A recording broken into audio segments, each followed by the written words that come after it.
तुम हमारे विधायक को बोलते ये पढ़ा लिखा नहीं है। ये सबसे काबिल आदमी है, ये सबसे ईमानदार आदमी है। ये जिस पार्टी में रहा उसका वफादार बनकर रहा। और हमने इनका नाम कब ऐलान किया? चुनाव से पहले नहीं, 4 महीने पहले अप्रैल में आकर किया था बहादुरगंज में कि तौसीफ आलम मजलिस का उम्मीदवार होगा। हमारे अंजार नईमी साहब को भी अपनी तरफ से सलाम अलैकुम बोलना चाहता हूं। अब आ जाइए किशनगंज का, वरना प्रोफेसर साहब बोलेंगे ये बहादुरगंज के बारे में नहीं बताया। ये प्रोफेसर साहब ये तो बताओ कि तुम तो यार जहां बोलो तुम प्लेटफॉर्म पे उतर जाते हो। दूसरी बोलता है कि बिहार में 2,75,00,000 लोगों को नौकरी दे देगा। अरे भाई क्या कंपटीशन चल रहा है तुम में मोदी में लंबा लंबा फेंकने का। फिर बीजेपी क्या बोलती है? सीमांचल में घुसपैठी है, सीमांचल में घुसपैठी है। हमारे शेरशाहबादी भाइयों को कहते हैं, वो उनका एक मिनिस्टर आकर कहा बढ़िया बढ़िया लोगों को घुसपैठी कह दिया। अरे नरेंद्र मोदी की सरकार के मंत्री शेरशाहबादी बढ़िया जबान बोलते हैं, मगर बढ़िया इंसान भी है वो। तुम इस तरह की इल्जाम सीमांचल की जनता पर नहीं लगा सकते। घुसपैठी, अरे घुसपैठी आ रहा तो मैं गृह मंत्री हूं देश का, और तौसीफ आलम प्रधानमंत्री है देश। हमारी आवाज नहीं आ रही, ना कोई फोन नहीं लगेगा, आप सिर्फ कनेक्शन ओवैसी से पैदा। जब तेलंगाना में इस तरह का काम हो सकता है तो यहां पर सीमांचल और बिहार में क्यों नहीं हो सकता है? 15 साल राजद की सरकार, उससे पहले चले जाइए 20 साल कांग्रेस की सरकार, अब 20 साल से जेडीयू की सरकार है। पूरे देश में 27 प्रदेशों में 25वां नंबर है बिहार का। अब तुम मुझसे कहते हो कि मैं यहां पर क्यों आता हूं? मैं इसलिए यहां पर आता हूं ताकि तुमको आईना दिखाऊं कि तुमने बिहार की जनता को कैसे बर्बाद करने की कोशिश की। फिर आप आ जाइए, हमारी मां और बहनें मेरी बात गौर से सुने। एक मां 9 महीने अपने पेट में एक बच्चे को रखकर जब पैदा करती है तो वो जो तकलीफ उस मां को होती है जब अपने बच्चा या बेटी को पैदा करती है, वो सिर्फ मां और उसका अल्लाह जानता है, रब जानता है। और इसीलिए हम मुसलमानों को रसूल अल्लाह सल्लल्लाहु अलैहि वसल्लम ने यह कहा, जब किसी सहाबी रसूल के सामने, हजरत अब्दुल्ला इब्न उमर के सामने काबे के तरफ एक बेटे ने अपनी मां को, ज़ईफ मां को गोद में उठाकर काबे का तवाफ किया, आकर अब्दुल्ला इब्न उमर रज़ी अल्लाह ताला ने पूछा कि बताओ कि क्या मैंने अपने मां का हक अदा किया? तो अब्दुल्ला इब्न उमर जो फारूक आजम के बेटे, उन्होंने कहा कि तूने कुछ हक अदा नहीं किया अपनी मां का। जब तेरी मां तुझे जन्म दे रही थी तो तू उसकी इतनी तकलीफ को अदा नहीं किया। और वो मां को मैं बता रहा हूं, उन बेटों को बता रहा हूं, बिहार में जो शिशु मृत्यु दर है, यानी जब मां अपने बच्चे को पैदा करती है, भारत के 29 प्रदेशों में 27वां नंबर है बिहार का। सबसे ज्यादा बच्चे मर जाते हैं मां के पेट से पैदा होने के बाद। और ये तमाम राजद हो, कांग्रेस हो, लोजपा हो, बीजेपी हो, अब एक नई पार्टी है, सब बोल रहे हो वैसी क्यों आया रे, इसका जिम्मेदार कौन है बताओ। फिर आप जानते हैं कि स्टंटेड बोलते हैं, यानी उसको हिंदी में बोलते हैं अविकसित बच्चे। क्या नंबर है बिहार का? 29 प्रदेशों में 27वां नंबर है। जो बच्चे बोलते हैं अंग्रेजी में वेस्टेड, बर्बाद बच्चे, बिहार का नंबर कितना? 29 में 27। कितने बच्चे जिनका वजन कम होता है कि उसमें नंबर क्या है बिहार का? 29 में 27। 20 साल कांग्रेस की हुकूमत, 15 साल राजद लालू परिवार की हुकूमत, 20 साल नीतीश कुमार बीजेपी तेजस्वी की हुकूमत। और ये आंकड़े हैं मां और बहनों, जब आप 11 तारीख वोट डालने जाएंगे, आप जानते हैं कि बच्चे को अपने पेट में रखना, उसको पैदा करना उस मां से पूछो जिसने 9 महीने पेट में अपने बच्चे को रख के पैदा किया, तो मालूम हुआ कि 4 दिन या 15 दिन के बाद उसका बेटा या बेटी मर गई। ये हाल बिहार करके रख दिया गया। अब आप आ जाइए, स्कूल में कितने बच्चे हैं बिहार के? पहली क्लास से 8वीं जमात में क्या नंबर है बिहार का? 28 प्रदेशों में 24वां नंबर है बिहार का। और देश के प्रधानमंत्री नरेंद्र मोदी आकर लंबी लंबी फेंकते हैं कि भाइयों बहनों हम सुनहरा बिहार बना देंगे। तेजस्वी कहते हैं कि नया बिहार बनाएंगे। अरे 28 में 24वां नंबर बिहार का है, जो बच्चे स्कूल में फर्स्ट क्लास से 8वीं क्लास में जाते हैं। कितने बच्चे स्कूल छोड़ देते हैं बिहार में? उनका नंबर क्या है? 28 में 24वां नंबर है बिहार का। अटेंडेंस कितने बच्चे स्कूल को जाते? 6 और 13 साल में बिहार का नंबर 17 है 27 में से। कितने बच्चे स्कूल को जाते हैं 18 और 23 साल में? सबसे कम बिहार का। और ये तमाम के तमाम हमको ही गाली देते हो, ऐसी क्यों आता है, ये आता है। अब आप ये बताइए, आपको जानकर तकलीफ होगी कि बिहार में सिर्फ 9% घर में पानी की पाइपलाइन से पानी आता है। 20 साल कांग्रेस की सरकार, 15 साल लालू परिवार की सरकार, 20 साल नीतीश कुमार तेजस्वी मोदी की सरकार, और आप हमको गाली देते हैं। तुम सिर्फ 9% घर में पानी का लाइन लेकर गए और बड़ा दावा करते नल जल। अब आप जब सीमांचल की हम बात करते हैं, सीमांचल में आप देख लो कितना जुल्म सीमांचल में हो रहा है। हमारी मां और बहनों, सीमांचल में सबसे ज्यादा शिशु मृत्यु दर, जो बच्चा अपनी मां की कोख से पैदा होता है, सबसे ज्यादा मौत मुस्लिम और खवातीन के बच्चों की होती है। अब आप मुझसे कहते हैं ये क्यों होता है?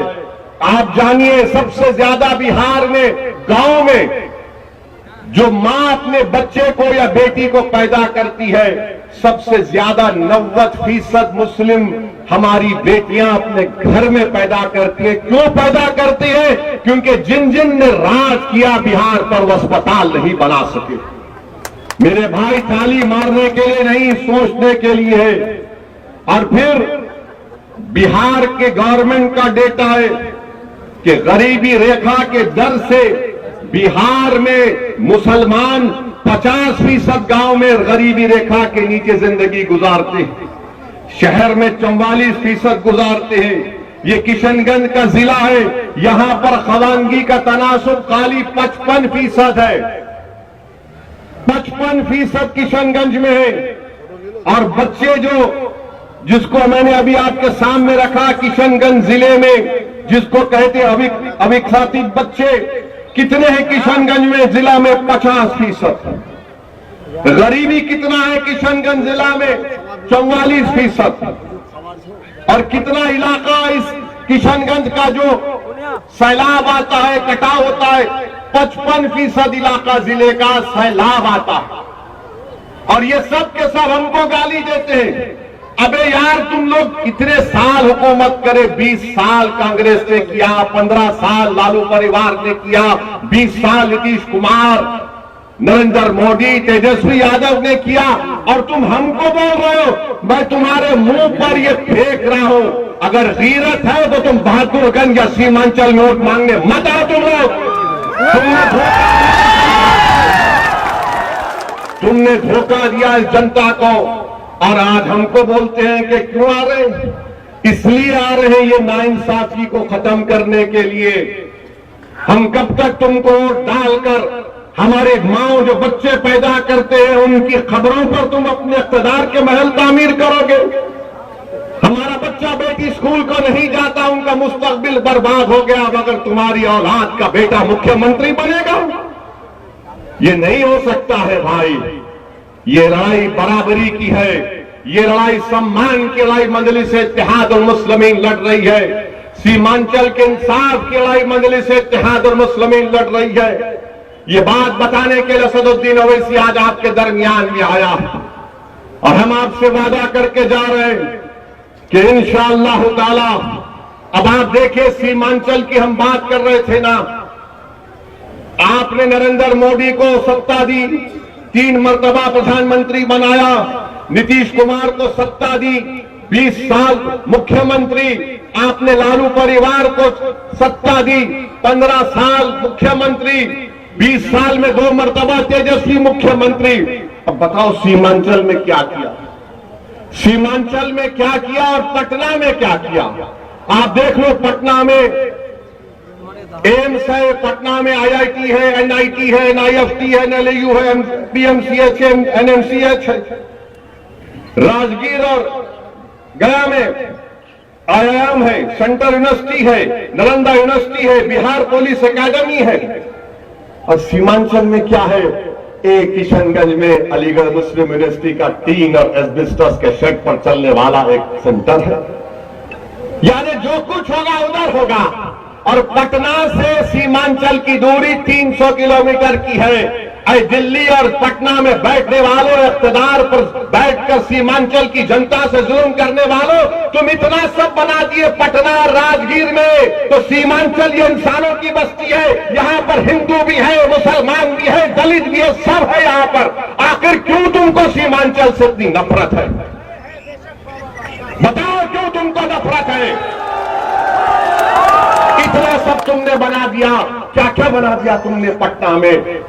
मोदी को 3 मर्तबा प्रधानमंत्री बनाया तो मोदी का दिल अटका हुआ रहता अहमदाबाद में। लालू परिवार को मुख्यमंत्री बनाया तो उनका दिल अटका हुआ एक ही बेटे में। नीतीश कुमार को मुख्यमंत्री बनाया तो उनका दिल अटका हुआ राजगीर में। अब बताइए क्या होगा सीमांचल का फिर? और फिर बीजेपी क्या बोलती है? सीमांचल में घुसपैठी है, सीमांचल में घुसपैठी है। हमारे शेरशाहबादी भाइयों को कहते हैं, वो उनका एक मिनिस्टर आकर कहा बढ़िया बढ़िया लोगों को घुसपैठी कह दिया। नरेंद्र मोदी की सरकार के मंत्री शेरशाहबादी बढ़िया जबान बोलते हैं, मगर बढ़िया इंसान भी है वो। तुम इस तरह की इल्जाम सीमांचल की जनता पर नहीं लगा सकते। घुसपैठी, अरे घुसपैठी आ रहा तो मैं गृह मंत्री हूं देश का और तौसीफ आलम प्रधानमंत्री है देश का। तुम्हारी नाक के नीचे अगर कोई आ रहा है तो तुमको इस्तीफा देना पड़ेगा। तुम सीमांचल की जनता पर इस तरह का इल्जाम नहीं लगा सकते। तुम सीमांचल में क्यों नहीं काम करवाया बताओ? इतना सब तुमने पटना राजगीर में खोल दिया, सीमांचल में क्या खोला? तो बोलेंगे एयरपोर्ट खोला। अबे वो लड़ के खोलना पड़ा। अब हमारे भाषण के बाद लोग बोलेंगे वैसी तू क्या करेगा? मेरे भाई, मैं तुमको कह रहा हूं सीमांचल चांद पर नहीं है, सीमांचल बिहार में है। और हम ये करना चाहते हैं कि सीमांचल में एक फास्ट ट्रैक, एक ट्रेन चले दिल्ली सीमांचल से। आवाज नहीं आ रहा, बात में लगा। किसको नहीं आ रहा आवाज? नहीं आ रहा। हमारी आवाज नहीं आ रही, नहीं आ रही। ना कोई फोन नहीं लगेगा, आप सिर्फ कनेक्शन ओवैसी से पैदा। आप कोई लगा, खाली हमारी आवाज चलेगी। तो ट्रेन चलना चाहिए दिल्ली सीमांचल, एक रेल लिंक चाहिए। और डेली पटना किशनगंज अरारिया वंदे भारत चलना चाहिए। अच्छा, फैक्ट्री क्यों नहीं लगती?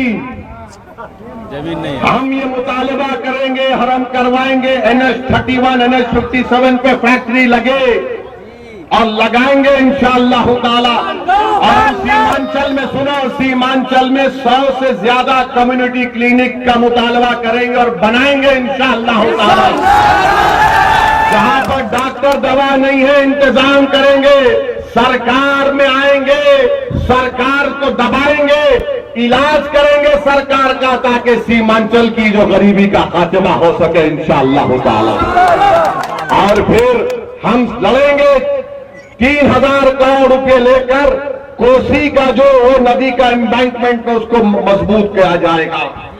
कम्युनिक आजकल फोन में ऐप, मालूम ऐप ऐप मालूम ना, उस ऐप के जरिए से अगर सैलाब आ रहा तो इत्तला देने का इंतजाम मजलिस करवाएगी। और फिर खरीदी का सेंटर किशनगंज और अरारिया में खुलाया जाएगा इंशाअल्लाह ताला। ये छोटा प्लान है हमारा सीमांचल का। अब आ जाइए किशनगंज का, वरना प्रोफेसर साहब बोलेंगे ये बहादुरगंज के बारे में नहीं बताया।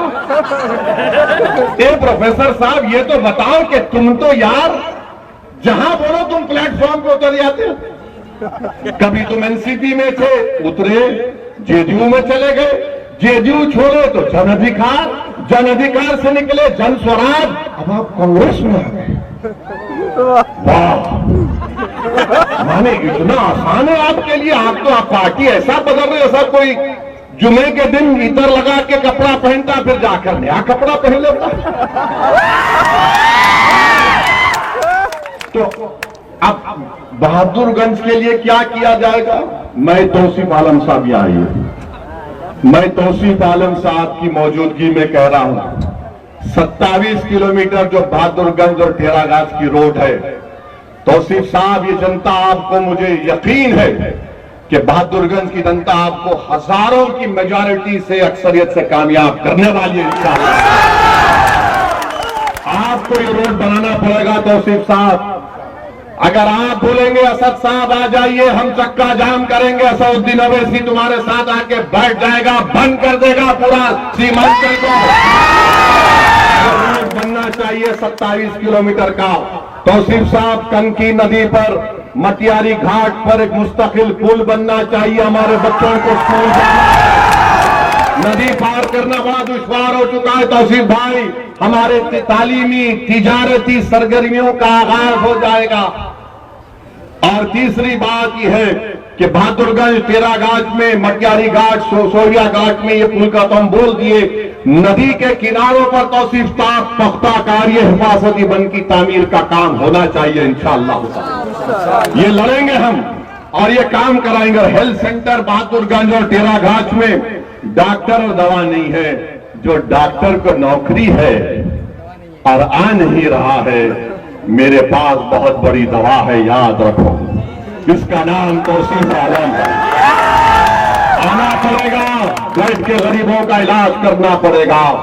और हम आपको बताना ये भी चाह रहे हैं कि बीजेपी और जेडीयू क्या क्या उन्होंने नहीं किया, कितना बर्बाद कर दिया देश को, किस तरह से नफरत को आम कर दिया।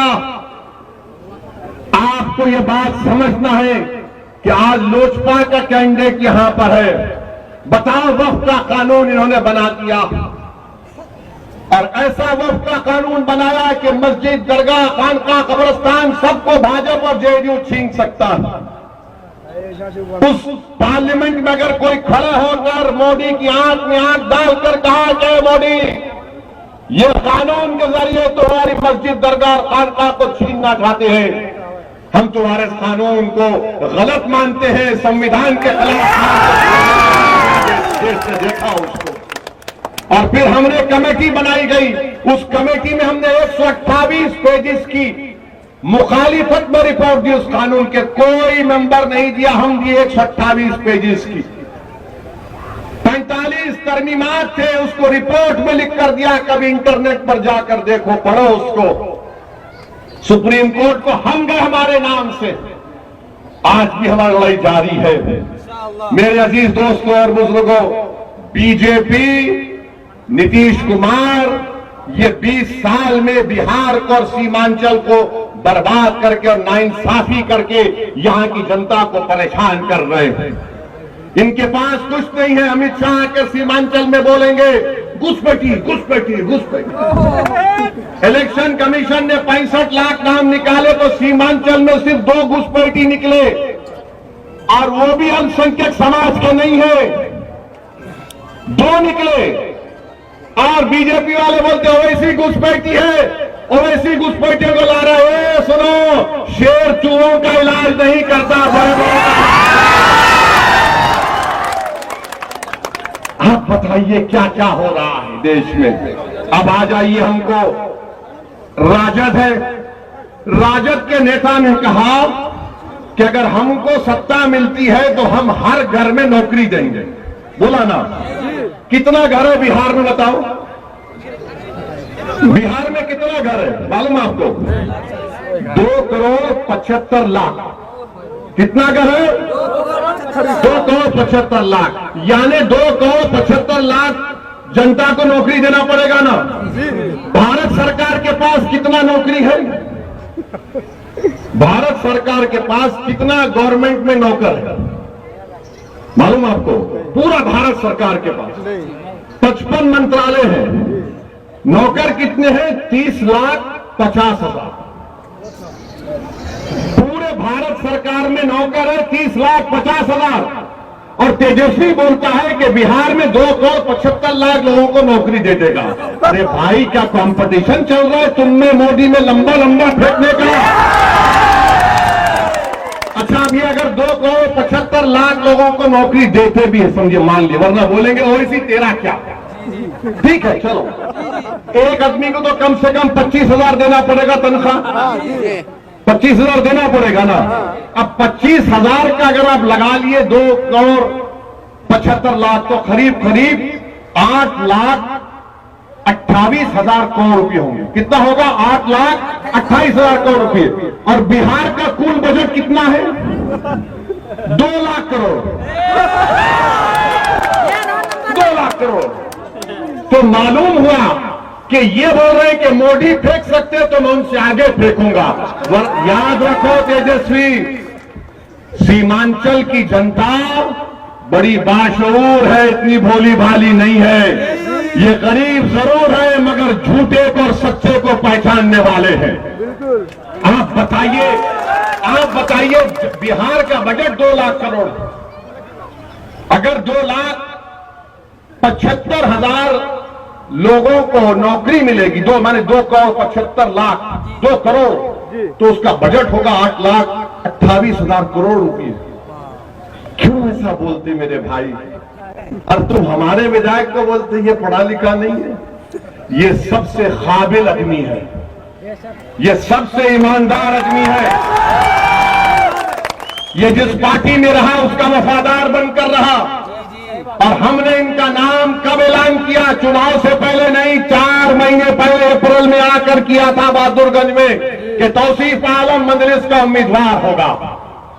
मेरे अजीज दोस्तों और बुजुर्गों, तो ये जो कंपटीशन हो रहा है लोगों को बेवकूफ बनाने का, इसमें आप मत पड़िए।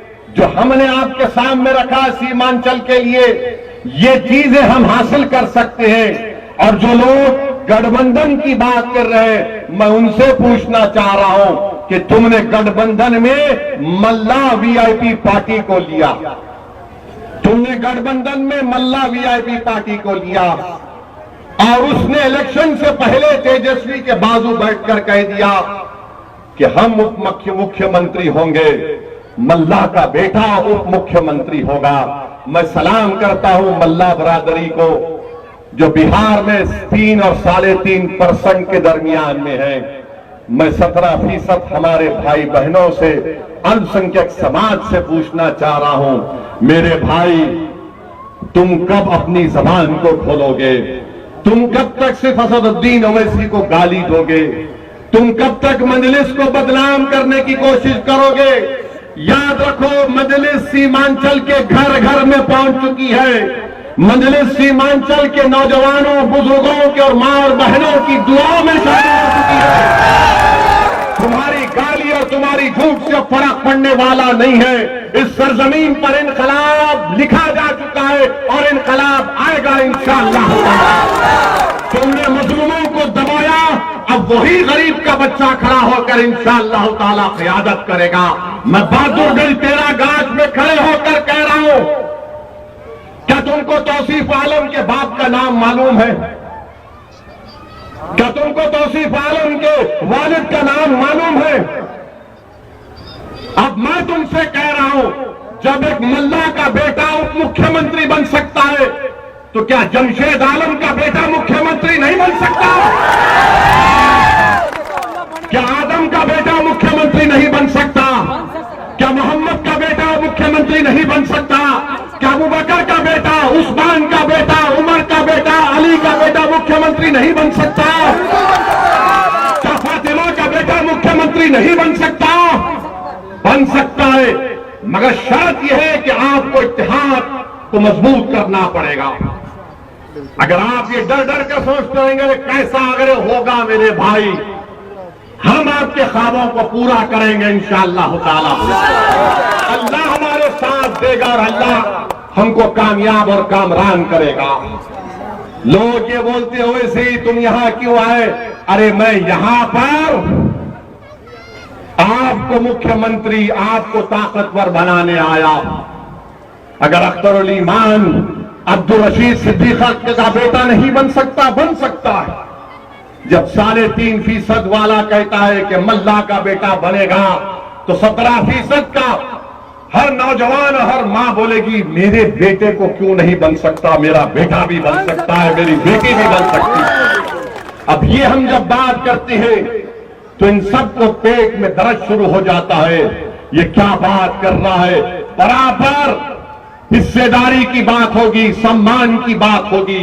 तो आपसे अब अपील करने आए हैं कि 11 तारीख के दिन बहादुरगंज में हम आपसे गुजारिश कर रहे हैं कि अपना एक वोट बहादुरगंज के विकास के लिए, सीमांचल के इंसाफ के लिए और सामाजिक न्याय बिहार में हासिल करने के लिए हम आपसे अपील कर रहे हैं कि आप मजलिस इत्तेहादुल मुस्लिमीन के उम्मीदवार को कामयाब करें।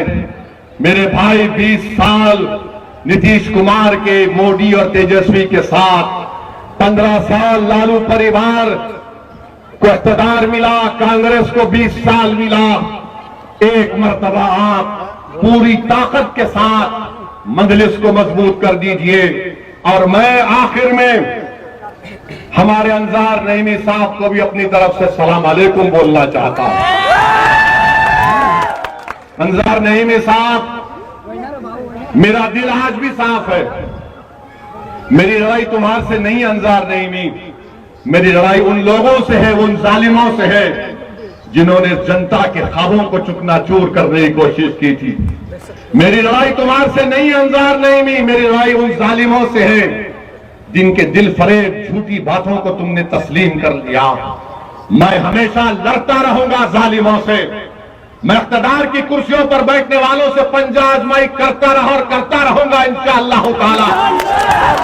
और याद रखो, मैं ताकत को देखकर डरता नहीं, बल्कि ताकत को देखकर कहता हूं कि अल्लाह की ताकत सब पे गालिब होने वाली और उस पर भरोसा करके बताऊंगा। तो 11 तारीख के दिन क्या होगा?